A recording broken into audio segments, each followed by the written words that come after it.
5 kalimat terlarang orang tua kepada anaknya. Apakah itu?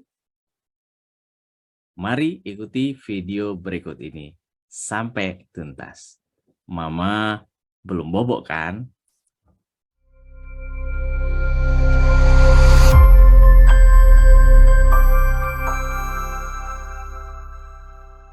Ada 5 kalimat terlarang orang tua kepada anaknya, yang itu bikin anaknya merasa tidak nyaman sebagai anak yang menerima perlakuan dari orang tuanya.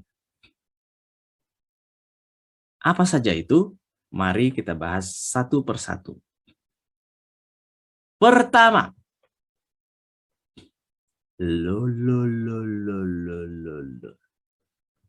Ini kalimat yang mungkin sering kita dengar, simple, tapi ini mengandung makna yang mengerikan. Ini mengandung makna di baliknya sebuah pengadilan, sebuah vonis tanpa adanya pengadilan terlebih dahulu.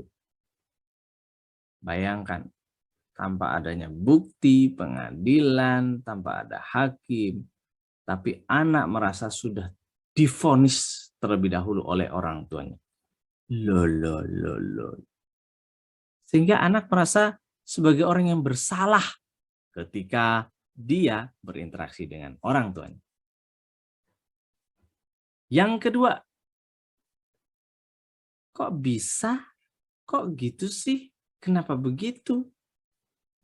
Kok bisa? Saat ada adiknya yang jatuh barangkali, ada sesuatu yang accident terjadi barangkali gitu ya. Orang jatuh dari sepeda barangkali. Yang ditanyakan justru kok bisa? Sebuah kalimat yang menunjukkan rasa tidak empatik. Kenapa? Karena justru dia ingin menggali kronologisnya. Di saat orang yang jatuh itu butuh bantuan, di saat anak yang lagi bersedih itu perlu dihibur. Kok bisa?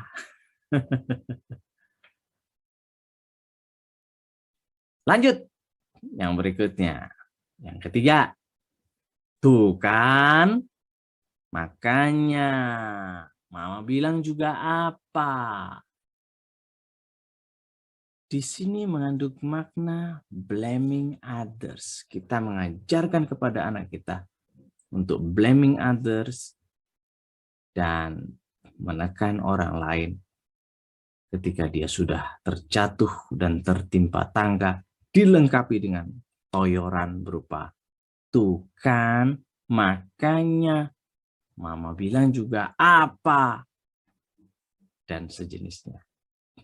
Yang keempat, gitu aja kok nggak bisa sih? Mama ya dulu, mama. Banding-banding, komparasi. Tidak ada orang yang nyaman dikomparasi. Apalagi dikomparasi dengan orang lain yang merasa dirinya hebat. Wah, itu bikin hati si anak tidak nyaman. Karena bisa jadi masa pertumbuhan kita sebagai orang tua dengan masa pertumbuhan dia, zamannya memang betul-betul sudah berbeda tantangan. Jadi ketika dikomparasi, bisa jadi tidak apple to apple. Yang kelima, yang terakhir, tapi lo apa? Biasanya sering kita temui di Pulau Jawa, di Jawa Timur. Tapi lo apa? Saya udah begini, saya udah begitu, tapi lo apa? Tapi lo apa? Tapi lo apa? Ini sejenis kalimat menghindar, jurus ngeles, jurus tidak terima dirinya disalahkan. Kalau bisa, arahkan kesalahan itu pada orang lain. Kalau bisa seolah-olah kita sudah mengeluarkan effort yang sangat besar, berkeringat, berdarah-darah. Sehingga kita tidak menerima kalau ada kesalahan itu ditujukan pada kita. Kalau bisa kesalahan itu lempar ke orang lain. Gitu ya. Inilah 5 kalimat terlarang orang tua kepada anak sehingga anak merasa tidak nyaman. Please hindari kalimat-kalimat ini. ganti dengan kalimat-kalimat yang jauh lebih menenangkan, jauh lebih memberdayakan. Pilihan bahasa kita menentukan kualitas hidup anak kita. Kenapa demikian? Karena apa yang diasup oleh anak kita dijadikan standar mutu di kepala dia. Kalau kita senantiasa sering menyampaikan kalimat-kalimat yang tidak nyaman tadi, kalimat-kalimat terlarang tadi, maka anak kita juga akan meniru mencontoh hal yang sama untuk dia turunkan lagi kepada anak cucu cicit kita kelak. Kalau itu yang terjadi, maka kita sejatinya telah mencetak generasi-generasi yang tumbuh dalam ketidaknyamanan. Maka bagi mama yang belum bobo, yuk kita pikirkan, kita renungkan, dan ambil satu langkah esok pagi ketika bangun pagi. Mulai kurang-kurangi 5 kalimat terlarang yang bikin anak tidak nyaman. Selamat praktek!